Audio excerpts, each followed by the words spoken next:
L'UNC, parti cher à Vital Caméré, tout fait, tout flamme, nous ne comprenons pas qu'est-ce qui se passe au sein de ces partis politiques, alliés à l'UDPS bien sûr, ces partis politiques au pouvoir, ces partis politiques membres du FCC. Mais nous voulons creuser au fond pour savoir qu'est-ce qui se passe au sein de ces partis politiques. Sur ce, aujourd'hui, nous recevons un cadre, une militante de ces partis politiques.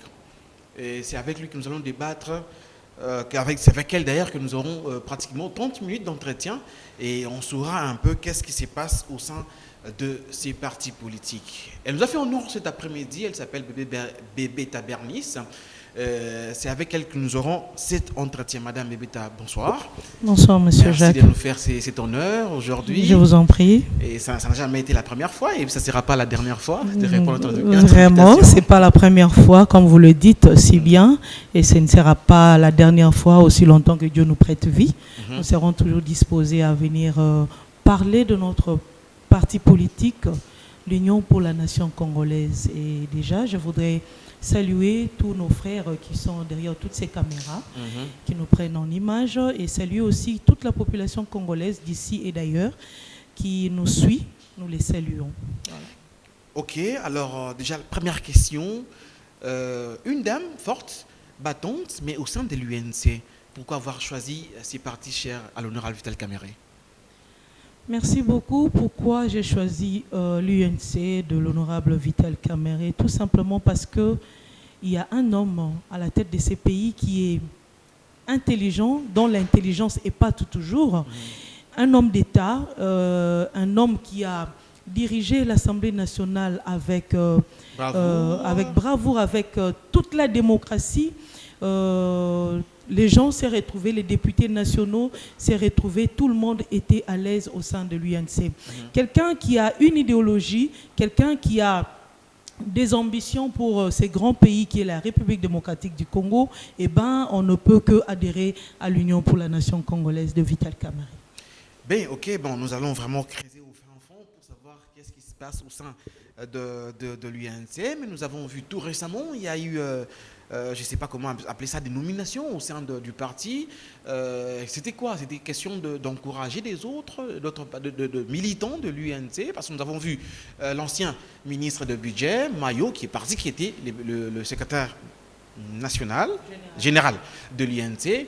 Et comme un coup de foudre, un coup de canon, on voit Billy Kambale à la tête de l'UNC. Qu'est-ce qui s'est passé?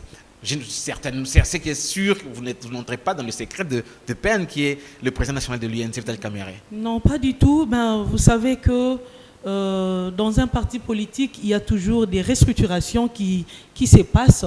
Nous avons eu Mwanamboka Baudouin Mayo comme secrétaire général au sein de l'Union pour la nation congolaise.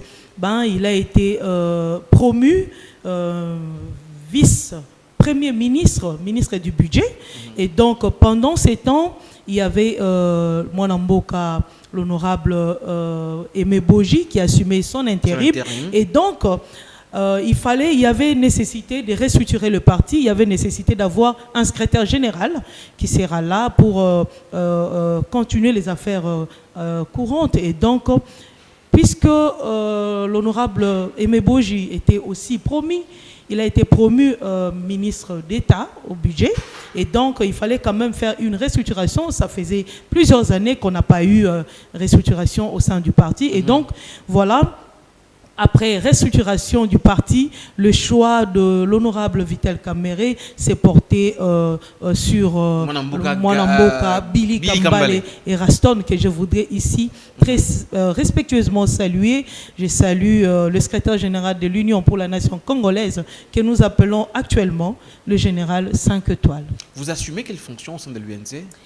Je suis secrétaire politique nationale adjointe en charge de l'aménagement et développement de villes. Et c'est l'équivalent d'un vice-ministre. Voilà. Okay, au sein de l'UNC. Oui, l'équivalent d'un vice-ministre dans un gouvernement. Dans un gouvernement. Voilà. Alors, la grande question est celle de savoir qu'est-ce qui se passe au sein de ces partis chers à l'honorable Vital Kamerhe. On sent l'engouement. Est-ce c'est la préparation des élections 2023 ou bien c'est question juste de redynamiser les partis? Qu'est-ce qui se passe? Parce que les gens se posent beaucoup de questions. Nous sommes en train de voir le cadre de ces partis politiques descendre sur terrain, sensibiliser cette population, et nous remarquons qu'il y a vraiment l'adhésion de militants, pas de nouveaux militants au sein de l'UNC. Alors, pouvons-nous en savoir plus? Qu'est-ce qui se passe? Ou quelle est la carte cachée de l'UNC? Merci beaucoup. Il n'y a pas de carte cachée. Nous sommes un parti politique. L'objectif d'un parti politique, c'est de conquérir le pouvoir, de le faire asseoir, de les gérer.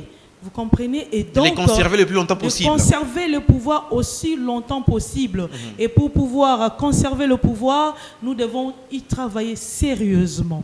Vous savez, mon frère Jacques, l'Union pour la nation congolaise venait de connaître un moment très difficile, ça il faut le dire. Nous avons connu des moments très difficiles alors que notre président national, l'honorable Vital Kamerhe, était directeur du cabinet du chef de l'État. Il a été convoqué au parquet de Matete, puis Mapé, et du coup emprisonné. Voilà. Et nous avons tous suivi le procès. C'est le procès que moi j'ai toujours appelé le procès contre Vital Kamerhe. Et nous avons tous suivi ces procès. La population congolaise, les Congolais d'ici et d'ailleurs, tout le monde était devant son poste téléviseur pour pouvoir suivre ces procès qui avaient fait autant de bruit. Nous avons eu ce qu'on appelle la clameur publique.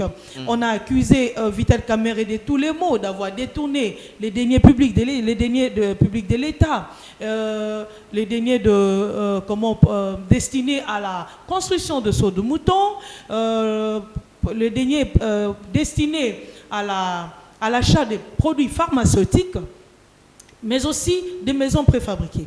Et donc, ces procès nous ont vraiment aidé nous voudrions tous voir en quoi et pourquoi est-ce que Vital Kamerhe a été président national a pu détourner ces deniers publics. Et donc, après avoir ou pendant le procès et après les procès, la population congolaise a compris que ces procès étaient un procès politique qui n'avait rien du tout avec un détournement, un certain détournement, parce qu'on nous a, on a appris un nouveau vocabulaire dans les dictionnaires Larousse, dans le dictionnaire français, les détournements dans les dictionnaires juridiques, le détournement intellectuel ou intelligent. Voilà. Et donc, nous avons tous appris le détournement intellectuel dont on accusait l'honorable Vital Kamerhe. Et à la fin, il a été condamné à 20 ans de prison. Et mais donc, sans pour autant vous interrompre, mais oui. L'honorable Vital Kamerhe est en train de jouir de tous ses moyens de défense. Il est allé en appel. Jusqu'à la fin du compte, jusque-là, il n'y a pas encore un procès. Bon, nous avons... Il n'y a pas encore des audiences aujourd'hui, nous ne savons plus qu'est-ce qui se passe. Nous ne savons plus qu'est-ce qui se passe parce que finalement, il n'y a plus aucun procès. Nous sommes allés en appel, il n'y a rien. Nous avons sollicité une liberté provisoire qui n'est toujours, à plusieurs reprises, qui n'est toujours pas accordée. Et donc, nous ne savons pas qu'est-ce qui cloche. Puisqu'on parle de Vital Kamerhe, est-ce qu'on peut prendre même une photo de Vital Kamerhe si la régie nous permet quand même de voir ces images, même une photo de l'honorable Vital Kamerhe, même 2, 3, 4 photos pour voir la personne en question en fait. Voilà, c'est lui dont on l'appelle Monsieur l'Innocent. Pourquoi on appelle Monsieur l'Innocent Monsieur Google, Monsieur le pacificateur jusqu'au bout. Et donc je disais, après que les gens aient suivi ces procès, les gens ont eu une autre image de la personne de Vital Kamerhe. Et donc, il y a eu adhésion. Laissez-moi vous dire que l'arrestation, le procès de Vital Kamerhe a permis... Là, nous sommes en train de voir Vital Kamerhe, le président de l'Union pour la nation congolaise. Voilà, et donc nous avons eu des adhésions, plusieurs adhésions au sein de l'UNC. Parce que les gens ont vraiment eu à découvrir qui était réellement Vital Kamerhe, une intelligence au service du pays, un homme d'État. Et donc les gens ont adhéré massivement à l'UNC. Et donc il y avait vraiment nécessité, comme je le dis, de redynamiser le parti. Il fallait élargir, implanter le parti. Il fallait implanter le parti dans certains coins où il n'y a pas l'UNC. Et donc cette adhésion massive a fait que nous devrions absolument redynamiser le parti après restructuration du parti où nous avons le secrétaire général Billy Kambale qui s'accompagne des secrétaires généraux adjoints. Hein, c'est des secrétaires généraux adjoints. Chacun. Là, c'est le secrétaire. Non, après cette photo, nous avons vu Billy Kambale, qui est le secrétaire général de l'UNC. Et donc, qui s'accompagne des secrétaires généraux adjoints. Chacun s'occupe d'une zone linguistique. Et donc, vous avez monsieur. Jonas, l'honorable Jonas Tchundu, le bulldozer, qui s'occupe de la zone sud-ouest.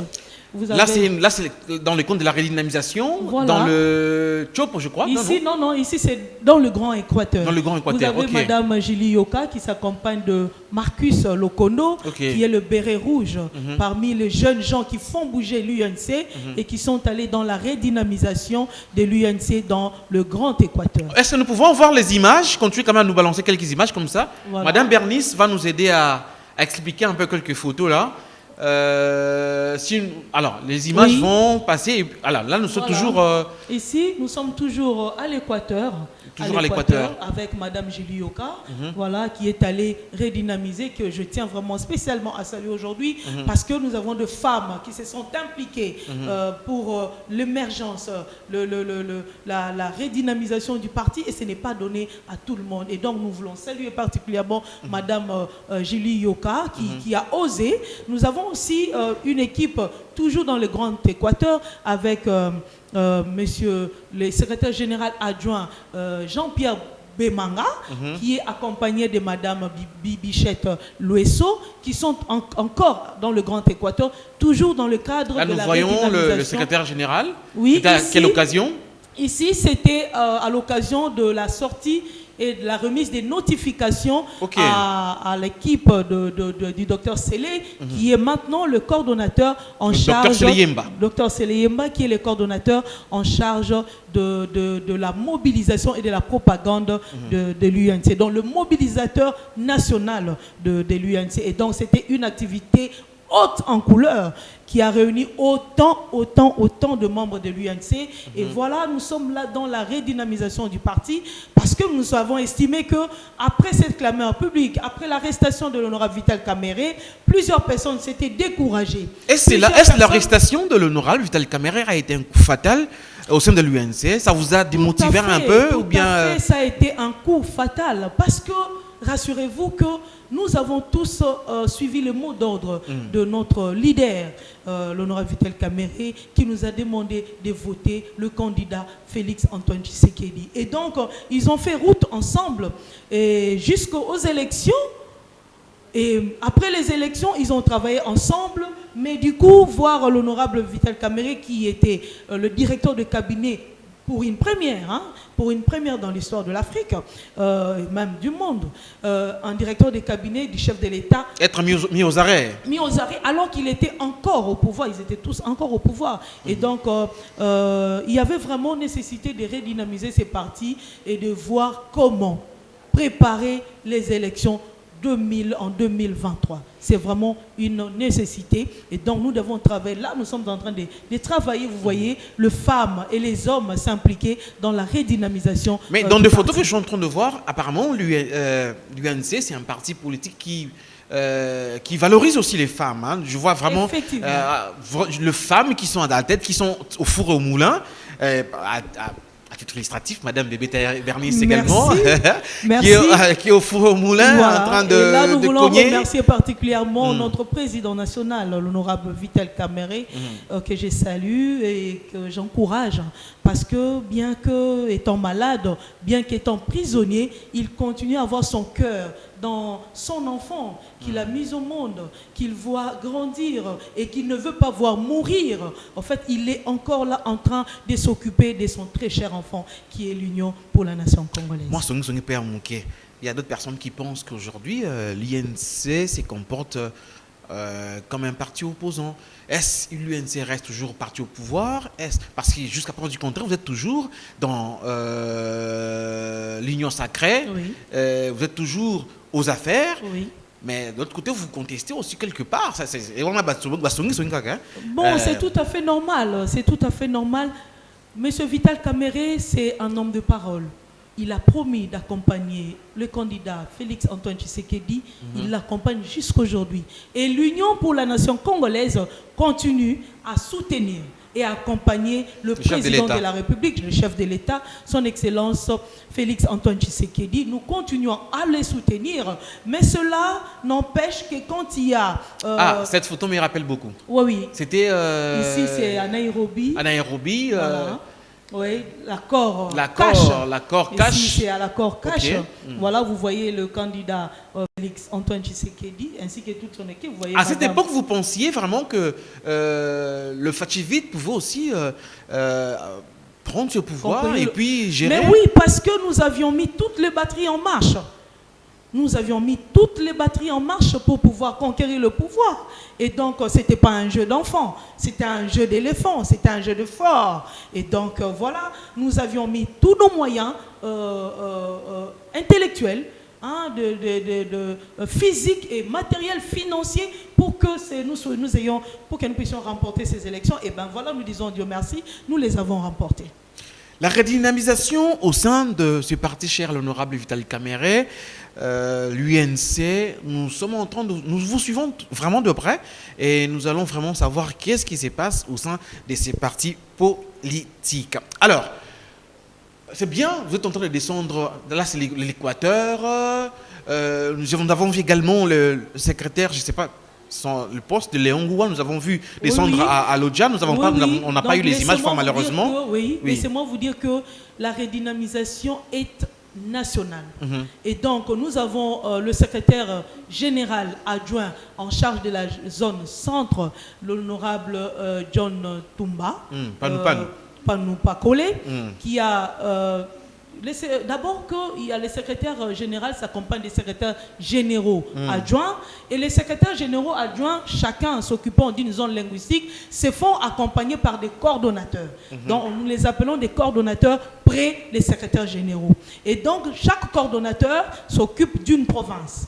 Vous comprenez? Et donc le secrétaire général adjoint en charge de la zone centre, l'honorable John Tumba, avait aussi envoyé ses coordonnateurs, entre autres M. David Ilunga, M. Léon Ngoua et tant d'autres qui sont allés dans le Grand Kasaï, pour redynamiser le parti. Vous avez l'honorable Jonas Tchundou qui est allé dans le Grand Bandundu. Est-ce que l'UNC est implanté partout en RDC? L'UNC est implanté sur toute l'étendue de la République démocratique du Congo et ailleurs. Nous avons l'UNC partout ailleurs dans le monde. Mais qu'est-ce qui prouve? Parce que nous ne vous sentons même pas. Ah, mais je vous ai entendu. Non, là les photos c'est la redynamisation, oui. Mais voir le drapeau de l'UNC flotter partout... Laissez-moi vous dire que le drapeau de l'UNC flotte... Mais ramenez-nous les images, ramenez-nous les images, comme ça nous allons diffuser les images. Et le drapeau de l'UNC flotte partout.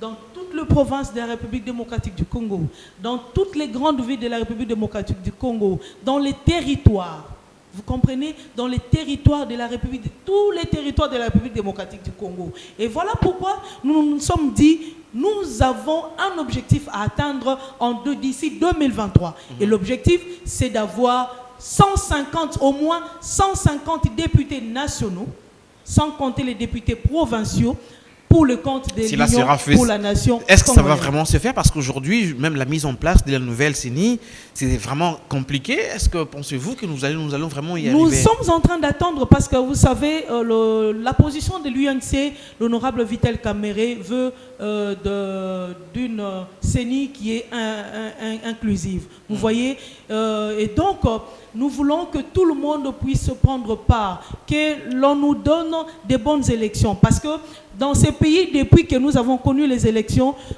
chaque fois qu'il y a publication des résultats, il y a toujours des contestations partout ailleurs, il y a toujours de marches, il y a toujours des contestations. Mais nous nous disons qu'après 3 ans, nous pouvons aujourd'hui, en 2023, avoir de très bonnes élections. Et pour avoir ces très bonnes élections, l'honorable Vital Kamerhe demande à ce que nos pères spirituels, la société civile, qui est censée nous donner le bureau de la CENI, puisse s'entendre, que tout le monde se mette d'accord pour pouvoir nous donner un bureau de la CENI qui sera indépendant. L'UNC également envoyera ses membres au sein de la CENI.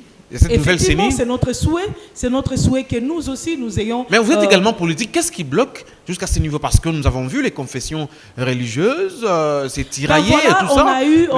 On a eu un premier candidat. Mais si ceux-là, ils ne s'entendent pas, est-ce que l'État ne va pas marcher? Nous allons nous éterniser comme ça, il n'y aura pas de solution? Notre souhait est que ça marche. Et notre souhait est que nous ayons un bureau de la CENI. C'est tout à fait normal, c'est légitime que nous ayons ces bureaux. Parce que sinon, nous irons de marche en marche, de contestation en contestation, parce que le candidat Kadima, qui a été élu par les 6 confessions religieuses. Les 6 confessions religieuses est contesté par d'autres, entre autres l'Église catholique et l'Église protestante, qui disent qu'il est pro-pouvoir, il est proche du pouvoir. Mais est-ce que les raisons avancées tiennent debout? Pourquoi? Parce que je parle des églises, elles ont leurs raisons, mais nous n'avons pas besoin de ça. Le peuple congolais a besoin de manger. Mais en 2023, le peuple congolais a besoin de ces élections. Le peuple congolais a besoin d'étudier. Le peuple congolais a besoin d'avoir des soins de santé adéquats. Et donc, nous n'avons pas besoin de tous ces tiraillements. Nous avons vraiment besoin que les élections aient lieu. Parce que c'est un droit qui est légitime, un droit qui est constitutionnel. Et nous avons besoin d'avoir des élections qui soient inclusives dans notre pays. Inclusives. Alors, nous tendons tout doucement vers pratiquement la fin de cette émission. Certes, nous avons beaucoup à se dire, à nous dire. Alors, est-ce qu'aujourd'hui, nous pouvons dire qu'à mi-mandat, Fachi, ou bien le président de la République, vous êtes en train de soutenir sa vision, bien sûr. Est-ce que ça avance mieux? Parce qu'il y a des critiques par-ci, par-là, que bon, les paniers de la ménagère, pas vraiment, les sociales de Congolais, tout ça. Donc, la vie sociale des Congolais, ça n'arrive pas au niveau. Alors, à votre niveau, est-ce que le bilan est positif? Jusque-là, à mi-parcours, le bilan est positif.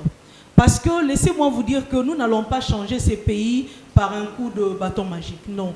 Nous ne sommes pas en Israël où Moïse avait jeté son bâton pour séparer la mer Rouge. Non. Notre pays va se développer si chacun, là où il se trouve, dans sa portion de pouvoir, a la volonté de faire mieux pour l'avancement de notre pays. Aujourd'hui, nous avons des avancées qui sont significatives, ça, il faut le dire. Parce que dire que ça n'avance pas, ça c'est, comme disent les Kino, le chef de l'État est en train de travailler avec tout son gouvernement pour que d'ici 2023, que nous soyons, le panier de la ménagère soit au complet. Que ces paniers-là constituent de la farine de maïs, de manioc, le poulet, les légumes, de huiles et tout ça. Et pas plus tard les produits de première nécessité. Hein. Voilà, pas plus tard qu'il y a 2 semaines, nous avons vu le produit du service national arriver. Et donc... mais là, c'est juste, ça se vend juste pour des militaires dans 2 camps. C'est pas encore donné au petit peuple. Hein. Non, c'est le premier lot. Le général Kassongo l'a dit, c'est encore un premier lot, le travail est en train de se faire. Nous tous, nous allons manger de cela. nous allons manger. Et le président de la République a tenu à ce que l'on puisse réfectionner, réhabiliter la ferme de l'Ancélé. Parce qu'à l'époque du président Mobutu, président Mobutu, nous mangeons les sauces Ancélé. Et le président de la République tient à ce que d'ici décembre, que nous puissions, les Congolais, puissent manger du sauce Ancélé. Et donc, dire que les choses n'avancent pas, c'est de la mauvaise foi. Nous disons que le président de la République a cette volonté. Il a dit, le papa Étienne Tshisekedi, feu papa Étienne Tshisekedi, lui a laissé une charge, le peuple d'abord. Et donc, il s'occupe de ces peuples que nous sommes. Nous lui accordons autant de chances parce que personne ne viendra par un coup de bâton magique changer ce pays. Il faut un processus. Nous sommes dans un processus et nous souhaitons à ce que cela aboutisse. Nous souhaitons à ce que nous aussi, nous atteignions le mode de vie qui est requis. Ok. Vous comprenez? Qui est requis. Et donc, voilà, nous lui accordons beaucoup de chance avec son gouvernement et pour que les choses aillent de mieux en mieux. Très bien. Pour finir cette émission, vous êtes politique, oui, mais vous êtes enseignante. Dans pratiquement une semaine, c'est la rentrée, mais j'entends déjà le professeur réclamer l'heure due. Alors, ça se passera comment? Est-ce que nous allons toujours passer de report en report? Les parents n'ont pas l'argent. Aujourd'hui, bon, oui, il y a des gens qui disent qu'aujourd'hui, la réserve d'échange de monnaie avance. C'est bien tout ça. Mais est-ce qu'on ne le sent pas? Les parents ne le sentent pas. Mais est-ce que les parents enverront le 4 du mois prochain leurs enfants à l'école? Merci beaucoup. Puisque vous êtes enseignante. Nous voulons saluer cette gratuité. C'est quelque chose qu'il faut encourager. Ne pas encourager la gratuité, c'est être de mauvaise foi. Nous voulons encourager la gratuité. Mais que pour que cette gratuité soit effective, pour que nos enfants puissent suivre un enseignement à la hauteur, un enseignement, comment dirais-je, accompli, un enseignement total, qui soit dans de bonnes conditions. Le ministre de l'enseignement, monsieur Maître Tony Mwaba, il est en train de travailler pour voir comment augmenter la rémunération, parce que vous savez que déjà la première année, les enseignants, un licencié devait déjà atteindre pratiquement $600, donc 1 200 000 francs congolais le mois. Mais cela n'est pas encore arrivé. Et nous nous disons qu'il y a beaucoup, ce ne sont pas les moyens qui manquent dans notre pays. Ce ne sont pas de moyens qui manquent. C'est une question de volonté. Cette gratuité, elle va tenir. Elle aura bel et bien lieu. Et donc, nous voulons demander au ministre, ainsi qu'au Premier ministre, à tous les membres du gouvernement d'accompagner cette gratuité, de mettre le moyen de pouvoir rémunérer, augmenter le salaire des enseignants. Parce que, laissez-moi vous dire, si nous avons un président de la République aujourd'hui compétent, parce qu'il est passé sur le banc de l'école, si nous avons deux ministres aujourd'hui compétents, si nous-mêmes nous sommes là compétents, c'est parce que nous sommes passés sur le banc de l'école. Et malheureusement, dans notre pays, l'enseignant est négligé. L'enseignant est pris pour un moins que rien. Et donc, cette pratique doit prendre fin. L'enseignant ou l'enseignement, c'est une profession honorable. C'est une profession honorable. Et donc, nous devons mettre les enseignants dans de bonnes conditions. Nous demandons à ce que le ministre Tony Mwaba puisse revoir cette situation. Et aussi, il y a un problème d'infrastructure. Ça, il faut se le dire. Nous avons eu déjà les 2 dernières années de la gratuité des classes pléthoriques. Et donc, nos enfants n'étudient pas dans de bonnes conditions. Et donc, nous encourageons les gouvernements à pouvoir construire des écoles. Parce que si nous avons plusieurs écoles publiques, cette gratuité ne rencontrera pas d'embûches. Et donc, il faut que le ministre de l'enseignement, en collaboration avec tous les gouvernements, qu'il puisse construire des écoles. Il y a de l'espace. Le sol et les sous-sols appartiennent à l'État. Et donc, il y a de l'espace pour construire les écoles. L'État doit construire des écoles publiques pour pouvoir contenir tous ces enfants afin qu'ils puissent étudier dans de bonnes conditions. Avoir dans une salle de classe 70 élèves, c'est antipédagogique. Merci Madame Bébeta Bernice, ça a été un plaisir. Je vous en prie. Les 30 minutes, ça va vite, à la télé, l'heure va tellement vite. Je pense que ça ne sera pas la dernière fois de répondre à notre invitation. Merci beaucoup, ça ne sera pas la dernière, je vous ai dit au début, aussi longtemps que Dieu nous prête vie. Un mot à tous les Banamboura qui vous sont en ce moment. Je voudrais saluer ici, je veux saluer mon président national, je tiens à saluer aussi le secrétaire général, le général Billy Kambale, 5 étoiles. Je salue toute la direction politique du parti, direction politique nationale. Je salue tous la direction, le secrétariat général, le secrétariat politique national. Je salue tous les hauts cadres, le cadre et le membre de l'Union pour la nation congolaise. Et particulièrement, je voudrais ici saluer son Excellence, le ministre national des Affaires foncières, son Excellence Molendo Sakombi Molendo, que je salue très respectueusement. Merci. Je vous dis merci madame. Je vous en prie, c'est à moi aussi de vous remercier. Cette émission est complètement terminée. Je rappelle que nous avions reçu pour vous madame Bébeta Bernice, membre du parti cher, l'honorable Vital Kamerhe, l'UNC, avec elle nous avons débattu sur des questions qui lient l'UNC sur la redynamisation de ces partis politiques. Alors, vous voulez vraiment participer à cette émission, le numéro affiché au bas de vos petits écrans. Contactez-nous, vous allez passer dans cette émission. Moi, je vous dis merci énormément et merci de votre confiance sans cesse renouvelée à votre émission. Moi, je vous laisse. Restez branchés sur les antennes d'Apsi Télévision. Bonsoir chez vous.